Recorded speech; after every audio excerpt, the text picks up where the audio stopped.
ये कहानी है एल्मस की, जो मरने के बाद एक गेम वर्ल्ड में रीइंकार्नेट होता है। पर उसकी बदकिस्मती तो देखो, इस दुनिया में जिस क्लास को लोग सबसे ज्यादा वाहियात और कमजोर समझते हैं, वो हैवी नाइट की क्लास एल्मस को मिलती है। और यही देख उसके पिता गुस्से में आकर उसे अपनी जायदाद से बेदखल कर देते हैं और लात मार के महल में से बाहर निकाल देते हैं। लेकिन कहानी में ट्विस्ट ये है कि सिर्फ एल्मस जानता है कि हैवी नाइट की क्लास अगर सही से अपग्रेड की जाए तो वो सबसे ज्यादा पावरफुल क्लास है, बिल्कुल एक ऐसे वेपन की तरह जो पूरी दुनिया को खत्म करने की ताकत रखती है। तो जिसे हर किसी ने बदकिस्मत और कमजोर समझा, आखिर वो कैसे अपनी दुनिया का दी स्ट्रॉन्गेस्ट बनता है। चलो जानते हैं। कहानी की शुरुआत में हम एक आलीशान से मैंशन को देखते हैं, जहां आज हमारे मेन कैरेक्टर एल्मस की क्लास अवेकनिंग सेरेमनी है।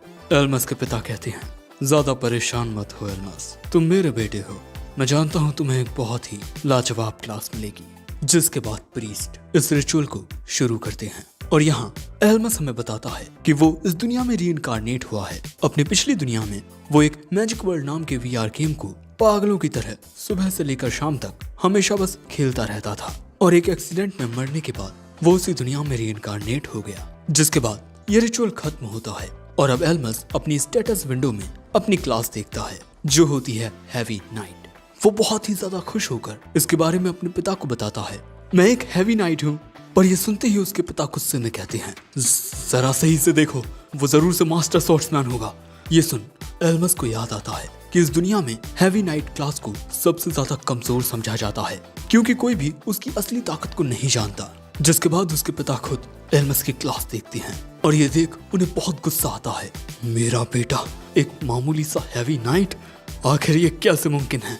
और यही कहकर वो एल्मस में मुक्का मारकर उसे पटक देते हैं। वहां मौजूद हर कोई ये देख दंग रह जाता है। पर अगले ही पल में किसी के कदमों की आहटों को सुनकर सभी का ध्यान दूसरी ओर मुड़ता है।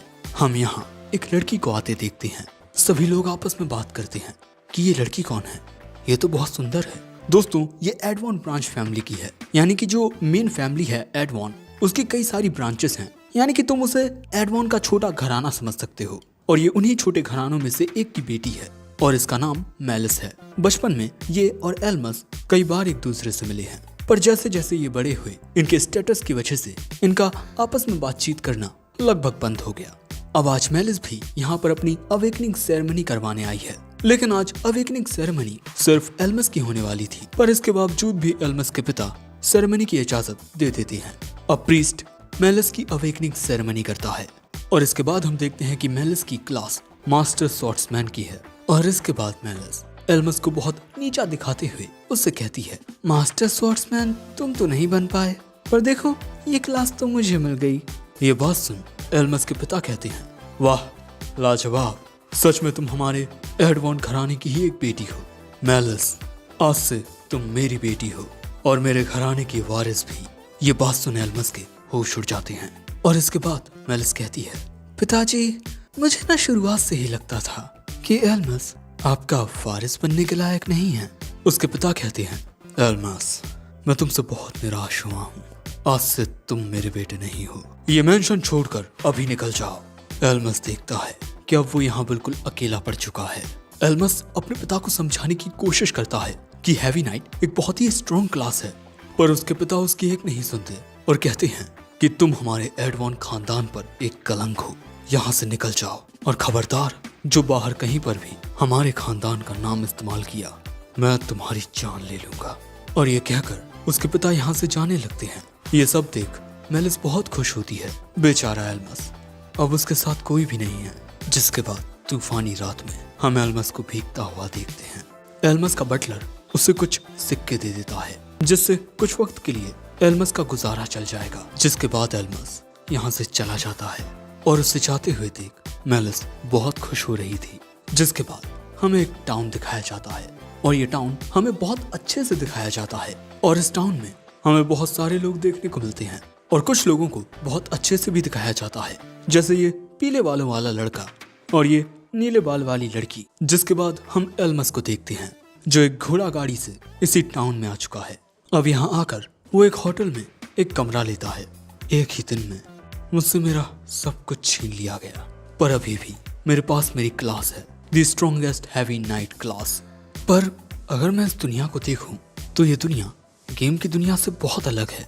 जिसके बाद वो अपना स्टेटस देखता है, उसे इस बात का डर होता है कि कहीं ऐसा तो नहीं है कि इस दुनिया में वाकई हैवी नाइट एक कमजोर क्लास हो।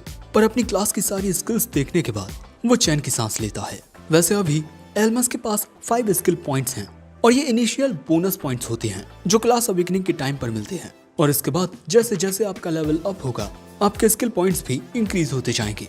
और सही से देखा जाए तो इस दुनिया में स्किल पॉइंट्स ही तुम्हारी किस्मत को तय करते हैं, क्योंकि क्लास और स्किल पॉइंट्स ही ये डिटरमाइन करते हैं कि तुम इस दुनिया में कितने ताकतवर रहोगे। वैसे एल्मस की बहुत सारी स्किल्स में से एक स्किल है हैवी आर्मर की।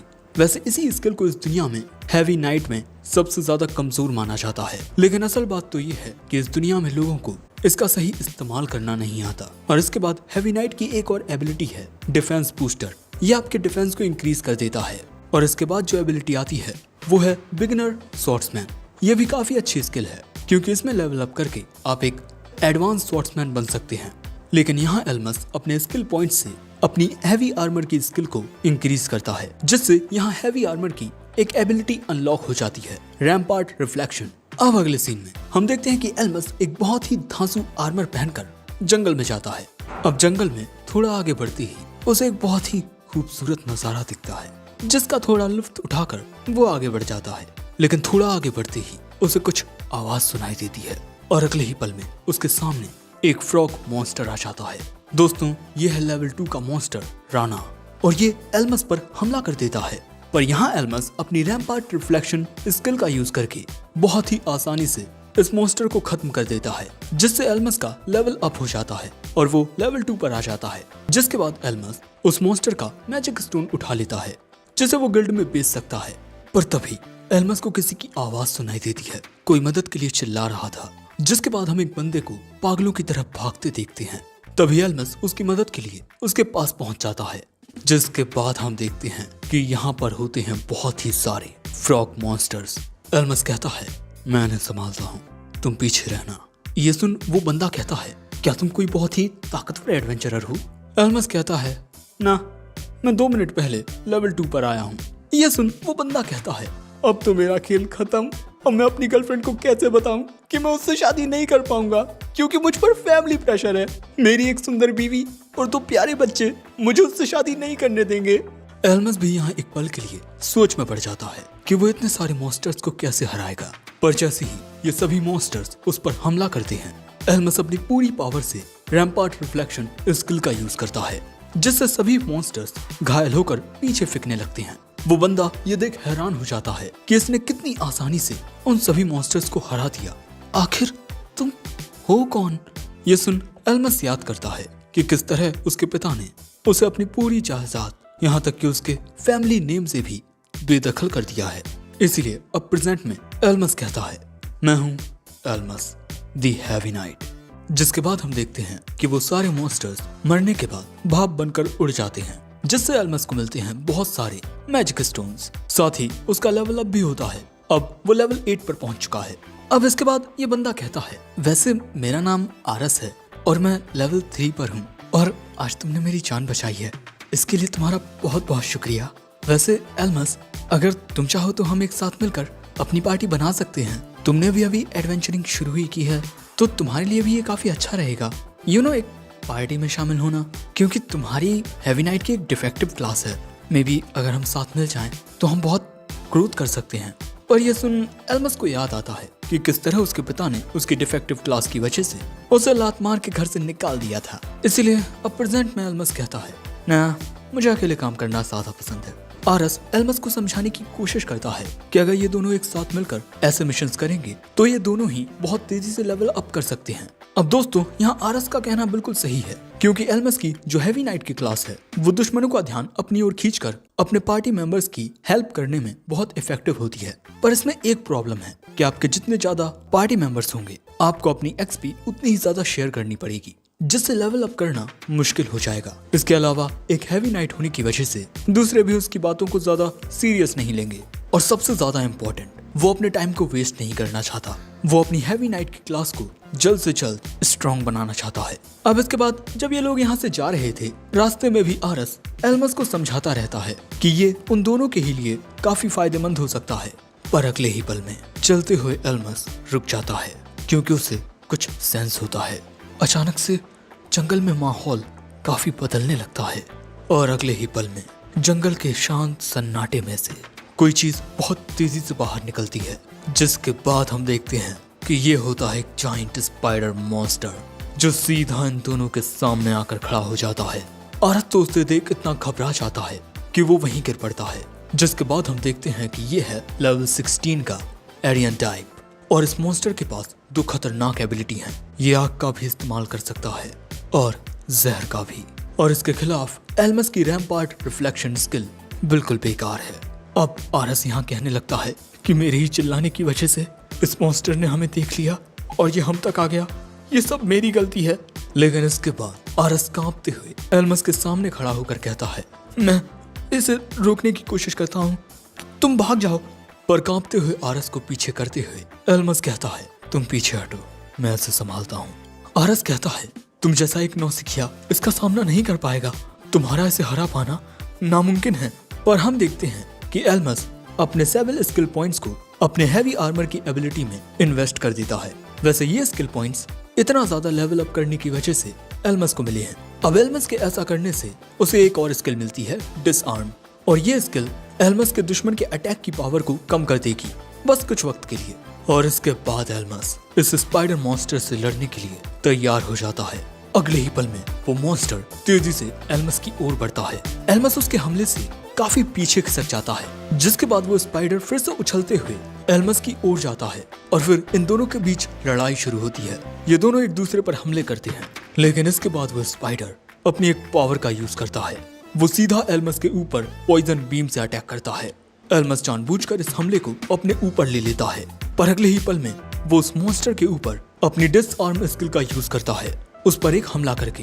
अब वो मॉन्स्टर गुस्से में आकर एल्मस के ऊपर फ्लेमिंग क्लॉ स्किल का यूज करता है। यह आग का हमला बहुत ही ज्यादा खतरनाक होता है और यहाँ एक बड़ा धमाका होता है, पर धमाके के बीच से एल्मस बिल्कुल सही सलामत बाहर निकलता है। उसको एक खरोंच तक नहीं आई, लेकिन अब इस मॉन्स्टर की पावर बहुत कम बची है, जिसके बाद एल्मस इस मॉन्स्टर के ऊपर अपनी तलवार से सीधा वार करता है। एल्मस ने फिर से डिसआर्म स्किल का यूज किया है, जिससे अब इस मॉन्स्टर की अटैक पावर और भी कम हो जाएगी। और इसके बाद एल्मस उस मॉन्स्टर के हमलों से बचता है धांसू अंदाज में। और इसके बाद जब वो एल्मस के ऊपर एक और हमला करने आता है, तब एल्मस यूज करता है रैम्पार्ट रिफ्लेक्शन। और क्योंकि इस मॉन्स्टर की पावर अब बहुत कम बची थी, इसीलिए ये मॉन्स्टर यहाँ हार जाता है। और फिर आखिर में एल्मस अपनी तलवार को इस मॉन्स्टर के अंदर घुसा देता है, जिससे ये मॉन्स्टर मारा जाता है और एल्मस का यहाँ फिर से लेवल अप हो जाता है। अब उसका लेवल हो चुका है 12 और यहाँ उसे 4 स्किल पॉइंट्स भी मिले हैं। और क्योंकि एल्मस की हैवी आर्मर वाली एबिलिटी लेवल 15 की हो गई है, जिससे एल्मस ने पैरी स्किल को अनलॉक कर लिया है और उस मॉन्स्टर से एल्मस को एक बहुत बड़ा मैजिक स्टोन मिला है। अब यही सब देख आरस कहता है, मैं तो बेफिजूल में ही तुम्हारी चिंता कर रहा था, तुम तो सच में बहुत ताकतवर हो और अब मैं समझ चुका हूँ कि अगर मैं तुम्हारे साथ एक पार्टी बनाऊंगा तो मैं तुम्हारी कुछ खास मदद नहीं कर पाऊंगा। लेकिन इसके बाद हम देखते हैं कि एल्मस की हालत खराब होने लगती है, क्योंकि अब उस स्पाइडर का जहर एल्मस पर अपना असर दिखा रहा है। जिसके बाद आरस एल्मस को टाउन तक लेकर जाता है। अब एल्मस को टाउन में छोड़ने के बाद आरस जाते हुए कहता है कि अगर हम फिर मिले तो हम पक्का दोस्त बनेंगे, ओके? जिसके बाद हम एल्मस को उसके कमरे में देखते हैं और उस जहर की वजह से उसे बहुत ज्यादा दर्द हो रहा था। साथ ही उसे वो सारी बुरी यादें भी याद आ रही थी कि किस तरह किसी ने उसका सब कुछ छीन लिया। अब अगले दिन हम देखते हैं कि एल्मस इस शहर के एडवेंचरर्स गिल्ड में आता है एज एन एडवेंचरर रजिस्टर करने के लिए। हम देखते हैं गिल्ड में बहुत सारे एडवेंचरर्स होते हैं और जैसे ही इन लोगों को पता चलता है कि एल्मस एक हैवी नाइट है, ये सब उसका मजाक उड़ाने लगते हैं कि अरे ये तो एक मामूली और टुच्चा सा हैवी नाइट है। जिसके बाद एल्मस का यहाँ रजिस्ट्रेशन हो जाता है और अब एल्मस बन चुका है एक F रैंक एडवेंचरर। दोस्तों एल्मस इस वक्त रैंक F पर है और सबसे स्ट्रॉन्ग रैंक है S रैंक, और E रैंक पर आने के बाद ही एल्मस डंजन में जा पाएगा और अब इसीलिए उसे जल्द से जल्द E रैंक तक पहुंचना होगा। लेकिन यहाँ पर सभी लोग ना एल्मस का मजाक उड़ा रहे थे कि अरे देखो तो एक हैवी नाइट अपने लिए पार्टी ढूंढ रहा है। लेकिन इसके बाद एल्मस उन सभी मैजिक स्टोन्स को निकालता है जो उसने एक्वायर किए हैं, और इन मैजिक स्टोन्स को देखकर गिल्ड में मौजूद हर कोई हैरान रह जाता है। लेकिन इसके बाद ये लोग कहने लगते हैं कि जरूर से इसने चीटिंग की होगी, वरना एक हैवी नाइट अकेले इतने सारे मैजिक स्टोन्स को इकट्ठा कभी भी नहीं कर सकता। पर दोस्तों, एल्मस का ध्यान होता है अब सिर्फ अपना लेवल अप करने पर, जिसके बाद वो पूछता है कि क्या कोई रैंक प्रमोशन क्वेस्ट है इनके पास। फिर अगले सीन में हमें रात का वक्त दिखाया जाता है। हमें दिखाया जाता है एक सुनसान कब्रिस्तान, काफी सारे घबराए हुए नौसिखिए एडवेंचरर्स, और इसके बाद एक बहुत ही लंबा चौड़ा बंदा। मैंने सुना है कि आज के इस मिशन पर एक डिफेक्टिव क्लास का हैवी नाइट आया है। क्या वो तुम हो एल्मस? इस मिशन को जरा भी अंडर एस्टिमेट करने की कोशिश मत करना, क्योंकि ये बहुत ही ज्यादा खतरनाक होने वाला है। यहाँ तुम्हारी जान भी जा सकती है। वेल, तुम देख सकते हो कि ये बंदा ये महाशय एल्मस से कितने ज्यादा लंबे हैं, और शायद बहुत ज्यादा ताकतवर भी। और लगता है कि अपने पहले ही मिशन पर एल्मस की हालत खराब होने वाली है। अब ताऊ की ये बातें सुन एल्मस भी थोड़ा परेशान हो जाता है। पर दोस्तों, ये एक रेड क्वेस्ट होता है, और ऐसे क्वेस्ट आपकी रैंक प्रमोशन में बहुत ज्यादा मददगार साबित होते हैं। इसीलिए एल्मस अब इन महाशय से कहता है, मैं उम्मीद करता हूँ कि मैं आज आपसे कुछ सीख पाऊंगा सर। वैसे इन महाशय का नाम मिस्टर गोतैन है, और दोस्तों ये पीले बालों वाला लड़का टील है। और इसके बाद टील अपनी सर्च स्किल का यूज करता है। जैसा कि नाम कहता है, ये स्किल आसपास के एरिया में मौजूद क्रिएचर्स को डिटेक्ट कर सकती है, और लो लेवल्स में ये काफी रेयर स्किल होती है। टील बताता है कि इनके आसपास 30 मॉन्स्टर्स का एक झुंड है। जिसके बाद टील कहता है, मिस्टर गोतैन, मैं उम्मीद करता हूँ कि आज के मिशन के बाद वो ई रैंक का प्रमोशन आप मुझे ही देंगे, क्योंकि मुझे नहीं लगता कि यहाँ कोई भी मुझ जितना बेहतर है। खासकर कि ये भले ही इसने एक चमकदार आर्मर पहना हुआ हो, लेकिन आखिर है तो ये एक हैवी नाइट ही। पर उसकी बातें सुन एल्मस कहता है, तुम मेरी क्लास के बारे में भले ही जो भी समझो, पर मुझे मेरी क्लास बहुत पसंद है। ये सुन टील कहता है, जो भी हो, बस हमारे लिए परेशानी खड़ी मत करना। दोस्तों, टील एक रेड मेज होता है। रेड मेज बहुत सारे टाइप की स्किल्स को यूज कर सकते हैं, यानी कि वो लगभग हर एक स्किल का यूज तो कर सकते हैं, पर किसी भी एक स्किल को मास्टर नहीं कर सकते। अब इसके बाद मिस्टर गोतैन इन्हें बताते हैं कि इस कब्रिस्तान पर एक गोल हेड मॉन्स्टर राज करता है, और क्योंकि यहाँ मैं इकलौता डी रैंक का एडवेंचरर हूँ, इसलिए उसका सामना मैं करूंगा। और हाँ, तुम सब मेरी लड़ाई से दूर रहना, क्योंकि अगर लड़ाई के वक्त तुम में से कोई मर गया तो उसकी जिम्मेदारी मैं नहीं लूंगा। हमें जानने को मिलता है कि गोल हेड एक लगभग लेवल 30 का मॉन्स्टर होता है। इसके पास कोई अटैक पावर तो नहीं होती, लेकिन ये अपनी दहाड़ से मरे हुए लोगों की लाशों को अपना गुलाम बना सकता है। लेकिन मिस्टर गोतैन लगभग लेवल 40 के हैं, यानी कि इन लोगों के लिए यहाँ जीतना ज्यादा मुश्किल नहीं होगा। पर हम देखते हैं कि यहाँ पर ज्यादातर ये न्यूबीज डरे हुए हैं, और इनके लीडर मिस्टर गोतैन ये अपनी टीम को सही से लीड नहीं कर रहे, यानी कि वाकई ये इनके लिए काफी मुश्किल होने वाला है। अब इसके बाद एल्मस गोतैन से कहता है, मुझे लगता है कि हमें इस मिशन को थोड़ा और अच्छी प्लानिंग के साथ करना चाहिए, वरना हालात यहाँ बस से बदतर हो सकते हैं। गोतैन गुस्से में कहते हैं, क्या तुम यहाँ मुझे ऑर्डर दे रहे हो? एल्मस कहता है, नहीं, मैं बस इसीलिए थोड़ा परेशान हूँ क्योंकि आपके अलावा यहाँ हम सभी नौसिखिए हैं। इसीलिए प्लीज मैं रिक्वेस्ट करता हूँ कि आप हमें मोर क्लियरली इंस्ट्रक्शंस दें। लेकिन तभी टील आगे आकर कहता है, तुम्हें सभी को अपने जैसा कमजोर नहीं समझना चाहिए, क्योंकि मुझे लगता है कि सिर्फ तुम जैसा एक डिफेक्टिव क्लास वाला ही यहाँ इन कमजोर अनडेड से डरता होगा। मिस्टर गोतैन, मुझे नहीं लगता कि हमें आपके इंस्ट्रक्शंस की कुछ ज्यादा जरूरत होगी, हम सब संभाल लेंगे। पर इसके बाद जमीन के अंदर से वो अनडेड बाहर निकलते हैं, जिन्हें वो गोल हेड कंट्रोल कर रहा है, और ये अनडेड नंबर्स में बहुत ज्यादा होते हैं। और इतने सारे अनडेड्स को देखकर अब टील की फट जाती है, जिसके बाद एल्मस लड़ने के लिए अपनी तलवार निकाल लेता है, और तभी वो गोल हेड भी सबके सामने आता है। ये तो आलू जैसा लग रहा है यार। वैसे इससे लड़ने के लिए गोतैन भी तैयार हो जाते हैं। अब टील तो यहाँ इतना ज्यादा डर जाता है कि वो वहीं गिर पड़ता है, पर मिस्टर गोतैन कहते हैं कि टील मेरे साथ चलो और मेरे सामने आने वाले इन सभी अनडेड्स को मेरे रास्ते से हटाते जाना। अब इसके बाद एल्मस बाकी सबसे कहता है, चलो इन अनडेड मॉन्स्टर्स का सामना करते हैं। पर हम देखते हैं कि बाकी सब इन अनडेड्स को देखकर ही बहुत ज्यादा घबरा गए हैं, और आखिर ऐसा हो भी क्यों ना, क्योंकि ये सभी नौसिखिए हैं। इन्होंने आज से पहले कभी भी इतने सारे मॉन्स्टर्स का सामना नहीं किया है, और लीडर से प्रॉपर इंस्ट्रक्शंस के बिना ये सभी नौसिखिए आखिर कर ही क्या सकते हैं। सो एल्मस इन्हें समझाता है कि 3-3 के ग्रुप में बट जाओ और एक दूसरे पर हमला करने आए अनडेड्स का सामना करो। अगर हम एक साथ मिलकर लड़ेंगे तो इन अनडेड से जीत सकते हैं। एल्मस की बात सुन ये सभी थोड़ी हिम्मत दिखाते हैं, लेकिन तभी इनके पीछे कुछ अनडेड आ जाती हैं। एल्मस तेजी से जाकर पहली स्किल से उन अनडेड को पीछे फेंक देता है और इसके बाद वो बाकी के अनडेड्स को बहुत तेजी से खत्म कर देता है। एल्मस की रफ्तार काफी ज्यादा तेज थी, लेकिन इसके बाद जब उसके ऊपर एक साथ बहुत सारे अनडेड हमला करने आते हैं तब एल्मस रैम्पार्ट रिफ्लेक्शन का यूज करके उन सभी को बहुत दूर फेंक देता है। अब यहाँ एल्मस की काबिलियत देख ये सभी तंग रह जाते हैं और सोच में पड़ जाते हैं कि एक हैवी नाइट इतना ज्यादा ताकतवर कैसे हो सकता है। वैसे एल्मस जितने भी अनडेड को मार रहा था वो सभी गायब होते जा रहे थे। अब यहाँ एल्मस का छोटा सा लेवल अप भी हो जाता है। तुम खुद देख सकते हो कि एल्मस ने अकेले ही कितने सारे अनडेड्स को मार दिया है। अब सभी लोग यहाँ बहुत हैरान थे, ये अकेला उनसे कैसे लड़ पा रहा है।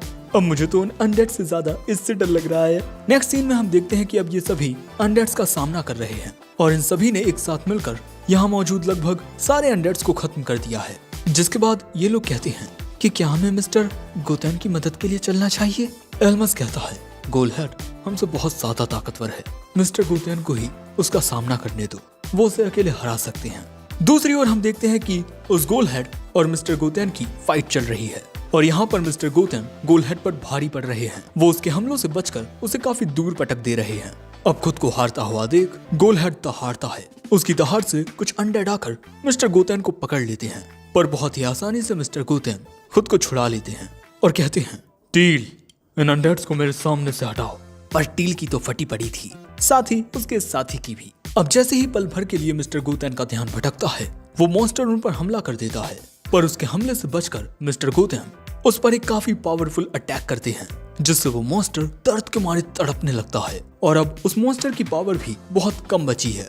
देखकर लगता है कि अब ये लोग बहुत ही आसानी से अपना मिशन पूरा कर लेंगे, पर तभी काफी सारे अनडेड आकर मिस्टर गोतेन को घेरने लगते हैं और इसी बीच वो गोलहेड अनडेड्स को उठाकर उन्हें खाने लगता है। वो वहाँ मौजूद हर एक अनडेड को खा रहा था और उसके ऐसा करने से उसके सारे जख्म ठीक होने लगते हैं, उसकी ताकत फिर से रिस्टोर होने लगती है। ये सब देख एल्मस भी थोड़ा हैरान रह जाता है कि यहाँ कुछ गड़बड़ है और अगले ही पल में पूरी तरह से ठीक होकर वो गोलहेड बहुत जोर से दहाड़ता है। हम देखते हैं कि मिस्टर गोतेन फिर से उस पर हमला करने जाते हैं। एल्मस उन्हें रोकता है पर तब तक बहुत देर हो चुकी थी। जिसके बाद हम देखते हैं कि उस मॉन्स्टर से एक अजीब सी ताकत निकलने लगती है। ये एक बहुत ही ज्यादा खतरनाक डार्क एनर्जी होती है। उस गोलहेड की पूरी बॉडी मस्कुलर होने लगती है। हम देखते हैं कि यहाँ उस गोलहेड का इवोल्यूशन हो जाता है और अब ये गोलहेड इवोल्यूशन होने के बाद लेवल अप करके बन गया है मैड हेडर और अब इसका लेवल भी 40 का हो चुका है। और यही देख अब यहाँ मौजूद हर कोई परेशान हो जाता है क्योंकि अब इस मॉन्स्टर को हराना आसान नहीं होगा। इसके बाद हमें जानने को मिलता है कि मॉन्स्टर्स का एवोल्यूशन होना ये कोई आम बात नहीं है, ये बहुत ही ज्यादा रेयर इवेंट होता है और ऐसा सिर्फ तभी मुमकिन है जब बहुत सारी सर्टेन कंडीशंस एक साथ मिलती हैं, तभी जाकर एक मॉन्स्टर किसी दूसरी स्पीशीज में इवॉल्व हो पाता है। और किसी मॉन्स्टर के एवोल्यूशन की कंडीशंस क्या हैं किसी को कुछ पता नहीं। इसके बाद वो मॉन्स्टर गोतेन के ऊपर एक डायरेक्ट अटैक करता है। गोतेन को उस हमले का सामना करने में बहुत दिक्कत आती है। टील पॉल जो कि मिस्टर गोतेन का साथ देने आए थे वो यहाँ बहुत ज्यादा डरे हुए हैं। इसके बाद वो मॉन्स्टर एक और अटैक करता है जिससे मिस्टर गोतेन बहुत ज्यादा इंजर्ड होकर बहुत दूर जाकर गिरते हैं और उस मॉन्स्टर के पिछले अटैक की वजह से अब ये पैरालाइज हो चुके हैं। जिसके बाद वो मॉन्स्टर अपने अगले हमले से गोतेन को खत्म करने ही वाला था कि तभी बीच में आता है एल्मस और वो उस हमले को जैसे न तैसे झेल जाता है। जिसके बाद वो टील और पॉल से कहता है कि वो दोनों मिस्टर गोतेन को यहाँ से ले जाएं और उन्हें हील करें, पर टील बताता है कि उसके पास पैरालिसिस हील करने का कोई स्पेल नहीं है। सो एल्मस कहता है बेवकूफ, चलो सबसे पहले मिस्टर गोतेन को किसी सेफ जगह पर लेकर जाओ। जिसके बाद टील मिस्टर गोतेन को हील करने की कोशिश करने लगता है। वैसे इनका पैरालिसिस खत्म होने में 3 से 5 मिनट लगेंगे। तब तक एल्मस को अकेले ही उस मॉन्स्टर का सामना करना होगा। अब कुछ लोग तो यहाँ इतने डर जाते हैं कि वो यहाँ से भागने लगते हैं। एल्मस सोचता है कि यही सही रहेगा क्योंकि बाकी सब इस मॉन्स्टर के सामने कुछ सेकंड भी नहीं टिक पाएंगे। एल्मस का इससे अकेले लड़ना ही सबसे बेस्ट रहेगा। पर दोस्तों सिर्फ इस मॉन्स्टर के दहाड़ने की वजह से ही एल्मस को एक प्रेशर फील होता है। आखिर वो खुद लेवल 16 का होकर एक लेवल 40 के मॉन्स्टर का सामना कैसे कर पाएगा। एक छोटी सी गलती और उसकी मौत पक्की है। लेकिन अगले ही पल में वो मॉन्स्टर एक बहुत खतरनाक पंच मारता है जिससे जमीन भी टूट जाती है। पर उस हमले से बचकर एल्मस भागने लगता है। वो मॉन्स्टर उसके पीछे आता है पर उसे अब एल्मस कहीं दिखाई नहीं देता। दोस्तों, एल्मस यहाँ अपनी स्पीड का फायदा उठा रहा था। वो उस मॉन्स्टर का ध्यान भटकाकर वक्त निकाल रहा था। पर अगले ही पल में वो मॉन्स्टर उसके पीछे आ जाता है और अब उस मॉन्स्टर के हमले से एल्मस बहुत ज्यादा दूर जाकर गिरता है। हम देखते हैं कि अब एल्मस यहाँ जख्मी हो गया है। मैं जानता हूँ इस मॉन्स्टर को हराना मेरे लिए नामुमकिन है, पर मैं डर कर भागूंगा नहीं, क्योंकि अगर मैं इन हालातों से डर कर भाग गया तो फिर मैं किस बात का मर्द रहा। जिसके बाद एल्मस सीधा उस मॉन्स्टर की ओर दौड़ता है। वो उस मॉन्स्टर का सामना करता है, उसके हमलों से बचता है। पर उस मॉन्स्टर के लगातार हमलों से बचने की वजह से वो खुद उस पर हमला नहीं कर पा रहा था। इसीलिए अब एल्मस अपनी बिगिनर स्वॉर्ड्समैनशिप स्किल के लेवल को थोड़ा बढ़ा लेता है। वो स्किल लेवल 5 की हो जाती है और इसके बाद जब वो मॉन्स्टर उस पर हमला करता है, एल्मस उसके इस डायरेक्ट हिट को झेल जाता है और इसके बाद वो तेजी से उसके पीछे आकर उसकी पीठ पर वार करता है। पर एल्मस के ऐसा करने की वजह से अब ये मॉन्स्टर और भी ज्यादा गुस्से में आ जाता है और यही देख वहां मौजूद सभी लोग और भी ज्यादा घबरा जाते हैं। वो मॉन्स्टर लगातार एल्मस पर कई हमले करता है पर उसके हर एक हमले से एल्मस बचता है और कहता है कि लड़ाई में मजा तो अब आएगा, लेकिन मेरा काम यहीं खत्म होता है। और अगले ही पल में उस मॉन्स्टर के पीछे आते हैं गोतेन, जो उस मॉन्स्टर पर डायरेक्ट एक बहुत ज्यादा पावरफुल अटैक करते हैं और सीधा सिर पर लगने की वजह से यह हमला अपना असर दिखाता है और वो मॉन्स्टर यहीं मारा जाता है। ये देख सभी लोग बहुत खुश होते हैं और इतने ज्यादा ताकतवर दुश्मन का सामना करने की वजह से एल्मस का भी काफी अच्छा लेवल अप होता है। अब वो लेवल 23 पर आ चुका है। एल्मस को देख मिस्टर गोतेन सोचते हैं, एक मामूली से एफ रैंक एडवेंचरर ने इस मॉन्स्टर का वो हमला झेल लिया जिस हमले ने मुझे बिल्कुल मार ही दिया था। और इसके बाद मिस्टर गोतेन कहते हैं, मुझे माफ कर दो एल्मस, मैं मानता हूँ कि मेरा तुम लोगों को ऑर्डर्स देने का तरीका सही नहीं था। मुझे तुम सभी को और अच्छे से गाइड करना चाहिए था और इस गलती के पछतावे के तौर पर मैं चाहूंगा कि इस मॉन्स्टर का मैजिक स्टोन तुम्हारा हो। एल्मस पूछता है, क्या आपको इससे कोई दिक्कत नहीं होगी, क्योंकि लेवल 40 के मॉन्स्टर का मैजिक स्टोन बहुत ज्यादा कीमती होता है। वैसे मैजिक स्टोन के अलावा इस मॉन्स्टर से एक आइटम भी मिला है। मिस्टर गोतेन कहते हैं, तुम्हारे बिना मैं इस मॉन्स्टर को नहीं हरा पाता और तुम्हारी वजह से ही मेरी जान भी बची है, इसीलिए इस मॉन्स्टर को मारने का पूरा क्रेडिट तुम्हें जाता है। और इसके बाद हम उस आइटम को देखते हैं जो इन्हें उस मॉन्स्टर से मिला है, डीमंस रेज शील्ड, और इसकी कीमत लगभग 3 मिलियन गोल्ड कॉइंस है। एल्मस सोचता है कि ये शील्ड उसके बहुत काम आ सकती है, क्योंकि ये शील्ड बहुत ज्यादा पावरफुल अटैक को भी आसानी से रोक सकती है। अब इसके बाद मिस्टर गोतेन कहते हैं, एल्मस, मैं गिल्ड से कहूंगा कि वो तुम्हें प्रमोट कर दें, क्योंकि तुम बहुत ही होनहार हो। तुम जानते हो, तुम्हारे हैवी नाइट होने की वजह से गिल्ड ने मुझसे कहा था कि शायद से तुम इस मिशन पर चीटिंग करोगे, पर वो सब गलत थे। तुम वाकई बहुत काबिल हो, मैं तुमसे बहुत खुश हूँ। तभी टील यहाँ आकर कहता है, वो मिस्टर गोतेन, क्या आप मेरा भी प्रमोशन कर सकते हैं? मैंने ही आपको हील किया था, आपको याद है ना? और मिस्टर गोतेन कहते हैं, तुम में हिम्मत और समझ दोनों की बहुत कमी है। पहले अपनी इन खामियों को दूर करो, फिर तुम्हारे प्रमोशन के बारे में मैं सोचूंगा। अब भैया टील को एल्मस से यहाँ बहुत जलन होती है, पर एल्मस के लिए तो ये एक नई शुरुआत है। जिसके बाद ये कैमरा एंगल बहुत ही खूबसूरती के साथ इस शहर को दिखाता हुआ हमें गिल्ड तक लेकर जाता है। गिल्ड में हम देखते हैं कि बहुत सारे लोग हैं। अरे वही लोग जो पहले थे यार। अब यहाँ इस मिशन को कंप्लीट करने के लिए इन्हें 1,30,000 गोल्ड कॉइंस मिलते हैं और उन सभी मैजिक स्टोन्स के लिए जो इन्हें अनडेड को हराने पर मिले, इन्हें मिलते हैं 2 लाख गोल्ड कॉइंस। और उस गोल हेड के मैड हेडर में इवॉल्व होने के बाद वाले मैजिक स्टोन के लिए आपको मिलते हैं 6 लाख गोल्ड कॉइंस। मिस्टर गोतेन कहते हैं, तुमने इस बार मुझसे ज्यादा कमाया है। और बाकी जो लोग थे ना, वो यहाँ पर बड़े हक्के पक्के थे। सभी लोग बातें करने लगते हैं कि अरे ये तो बस एक हैवी नाइट है, ये इतना ताकतवर नहीं हो सकता, जरूर से इसने कोई ट्रिक का यूज किया होगा। लेकिन उनकी बातें सुन मिस्टर गोतेन गुस्से में आकर कहते हैं, तुम लोग एल्मस पर शक कर रहे हो, यानी कि जिसे मैंने प्रमोट किया उस पर, यानी कि ये मेरी इंसल्ट है। कौन है वो जो मेरी इंसल्ट करने की जरूरत कर रहा है? मिस्टर गोतेन को अब ऐसे देख गिल्ड में मौजूद कोई भी कुछ नहीं कह पाता। इसके बाद एल्मस मिस्टर गोतेन से टाटा बाय बाय करता है और दोस्तों अब एल्मस रैंक ई पर आ चुका है। लेकिन इसके बाद वो सोच रहा था कि ई रैंक पर आने के बाद अब वो डंजन में अंदर जा सकता है, पर उसकी जो रैम्पार्ट रिफ्लेक्शन स्किल है वो सिर्फ उससे कमजोर दुश्मनों पर ही काम करती है।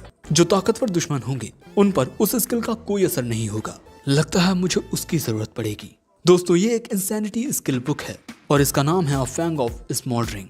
पर ये किताबें बहुत कीमती होती हैं, लेकिन एल्मस उसे ढूंढ कर रहेगा क्योंकि ये दोनों skills oath of heavy armour and fang of smouldering insanity ये दोनों एक साथ मिलकर हैवी नाइट क्लास को कंप्लीट करती हैं। और एक कंप्लीट हैवी नाइट सिर्फ डिफेंसिव स्पेशलिस्ट नहीं होता बल्कि वो ऑफेंसिव स्पेशलिस्ट भी बन जाता है। सरल शब्दों में कहा जाए तो एक जीता जागता इंसानी न्यूक्लियर वेपन। तो क्या लगता है, क्या एल्मस उस अनोखी किताब को ढूंढ पाएगा? क्या वो उन सभी को गलत साबित कर पाएगा जिन्होंने उसके साथ गलत किया? और क्या वो अपने इस पूरे सफर में अकेला ही रहेगा? ये सारे सवालों के जवाब जानने हैं तो इस वीडियो को लाइक करके हाइप कर देना, साथ ही पार्ट 2 कमेंट भी कर देना। मैं ट्राई करूंगा जल्द से जल्द इसका नेक्स्ट पार्ट लाने का। वैसे यहाँ इसके अलावा भी काफी वीडियोस आएंगे और अब मैं ये बोल कर नहीं करके दिखाऊंगा। सायोनारा।